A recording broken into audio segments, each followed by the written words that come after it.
You know, one of the things I get questioned a lot, I just had a round of clients in Wisconsin, around the Wausau area, Eau Claire area. You get this question all the time, get it online, is when do you plan your rutcation? And a lot of times it's not when do I plan it, how do I plan it, it's what week do I take off. I think there's a highly strategic way that you can approach this given the same number of days off instead of taking a week off. I think that hurts you more than it helps you. My advice to the client was you have lots of days you can take off. Instead of looking at just 1 week, I'd rather see you take 3 long weekends around in our area. That'd be end of October and then the first 2 weekends in November. Really hitting that rut zone just perfectly. Maybe you're in Kentucky, West Virginia, Kansas, Louisiana. So maybe you take the first 3 weekends off in November. But bottom line is you're not putting all your eggs in one basket. You know, we plant trees a lot. We've added trees, even landscaping trees, let alone our wildlife trees and shrubs. We like looking at those as we're planting a certain amount every year and we just keep planting so that we're not putting it all in 1 year. And I've had this happen in the past, 5,000 trees 1 year, 4,000 trees another, where we planted by hand and then we get major drought and most of them die.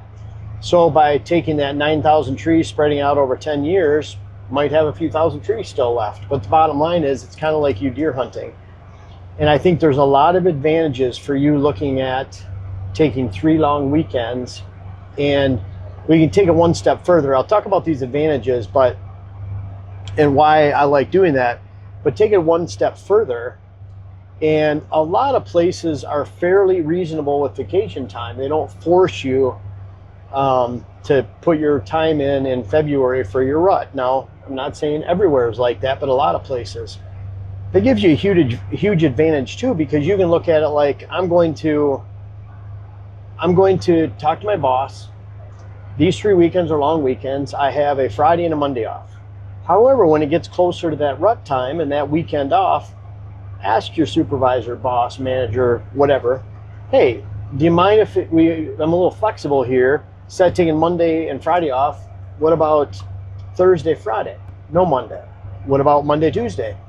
And you take off Saturday. Slant your time off to the best weather. If I'm seeing 80 degrees on Friday, high winds, why do I want to take it off and burn one of my vacation days? To me, this is all born out of when I only had 2 weeks vacation back in the 90s. I worked at a bank.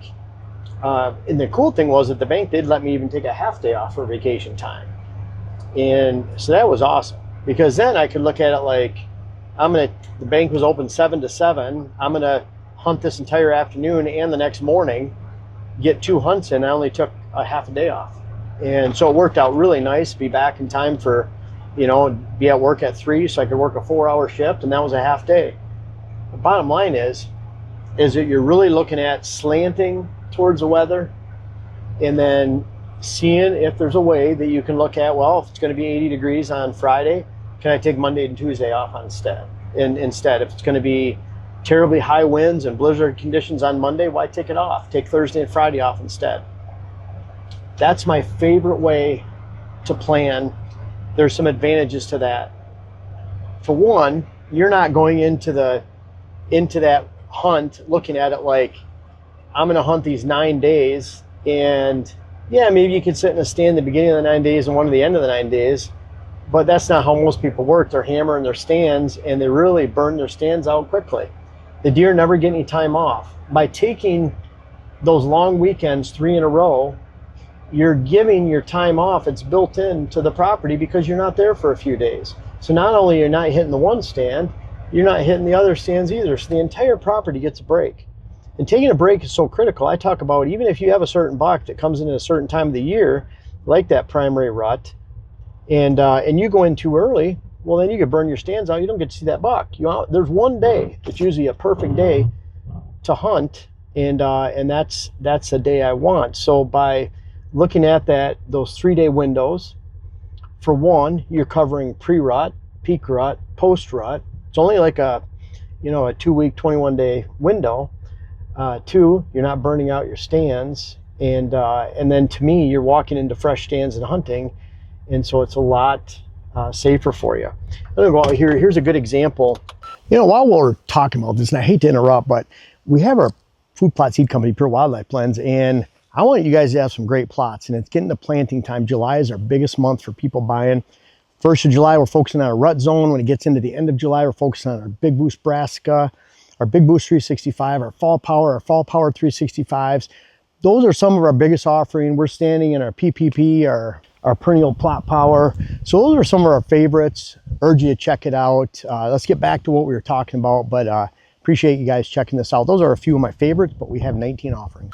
I'm gonna go out here. Here's a good example.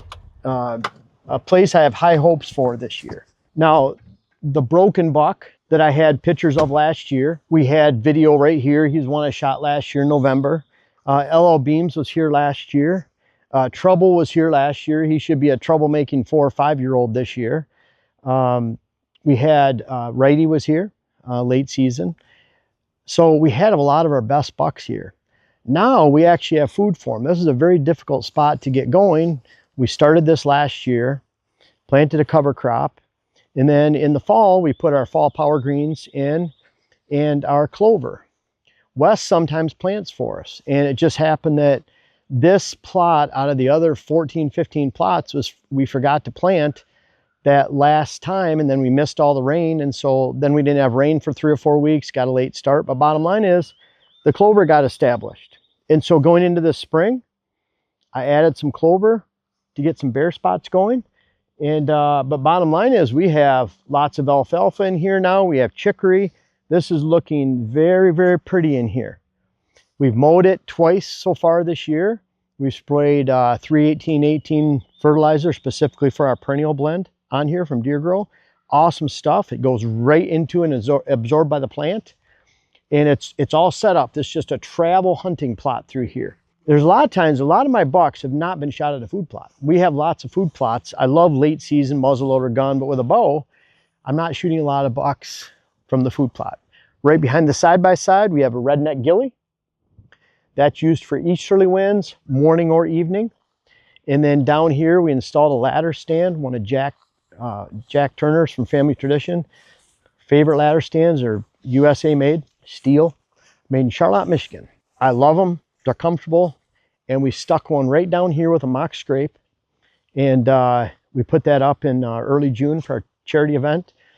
Put it in, got in time for that. We had a little crew out here working. And between the ghillie blind for east winds, morning or evening, and then the ladder stand down here for northwest winds morning, then we have this really covered here. And this is a morning only stand because when we're hunting here, those winds are coming through a trough in the field that's a low spot. So we get consistent winds directly from the northwest, blows out here in the morning, and the giant bedding area down below, our wind doesn't get into. However, if we hunted here in the evening, those evening thermals the last 45 minutes of the day when the temperature changes would saturate that area down there. So we could sit in here probably till, as long as the temperature keeps going up, we could probably sit here until 2 o'clock, 3 o'clock in the afternoon when the temperature stabilizes. And then we have to get out of here and we go hunt an evening stand. Perfect setup for us to be able to do so here. However, I'll look at this area. If we have mature bucks using this spot, then I don't want to come in here and burn them out, spook them out. And we are not going to come up, like if we have 7 days, 9 days, we're going to hunt during the rut. Now we can hunt whenever we want, but even then I have to be smart about it. We still have to work. I might hunt 25 days a year spread out over 3.5 months, but they're all highly calculated. It's not highly calculated if I'm forced to use them all up in one weekend. So in a spot like this, I want to choose to hunt here, maybe this weekend, this next weekend, wait 10 days to hunt, and then I'll let the winds tell me and the conditions tell me which stand I use. I'm already decided to be here. I'd rather not put all my eggs in one basket. I'm not going to sit here 4 times in one weekend. Even if I have the different winds, I'm going to come in here, wait another week, maybe hunt it, wait another week and hunt it. The bottom line is we're not going to overpressure it. And that matches no different than if you're planning your rutcation over 3 long weekends as opposed to 1 long week. I know a lot of people like to just get away from home, spend their week. To me, it's always been about success and shooting deer. That's why I left. So this doesn't apply to the person that just wants to have a boys' week and get away. This is applying to those that are serious about killing their target bucks on an annual basis. I'd rather put all my eggs into 3 different weekends, spread out. If you can have the flexibility each weekend to hunt when you can, there's a lot of strategy for doing so and a lot of reason to do so. And that's how we try to consistently, and we do consistently, shoot the #1 target bucks in the area to the tune of about 80% of the time, because we're being patient, exercising patience. We're looking at locations as not great locations if you sit in them 5 times in a row, but if you spread out your risk to that spot and your intrusion, let things heal and go in when the stands are more fresh. Completely different opposite on public land. You have a great rut funnel. You might be shooting a buck that's a mile away when you walk in there in the morning in big open wilderness or big open hardwoods. And in that case, if you have a great cruising funnel, peak rut, post rut, second rut, a little bit different. I might go hammer that stand over and over again because those bucks are traditionally making a larger loop on public land. That's where some of the scientific data actually matters and matches up, because they're over big landscape of buck movement. But when you have smaller, intensely managed private land parcels, buck shrink their home range. They're in daylight and certain properties, certain locations all the time. And if you spread out your risk and intrusion to a location and hedge your bets, especially by using multiple weekends to hunt for your rutcation instead of 1 long week, then you too can time your hunting and push your success rate up and consistently harvest those target bucks on an annual basis, year in, year out.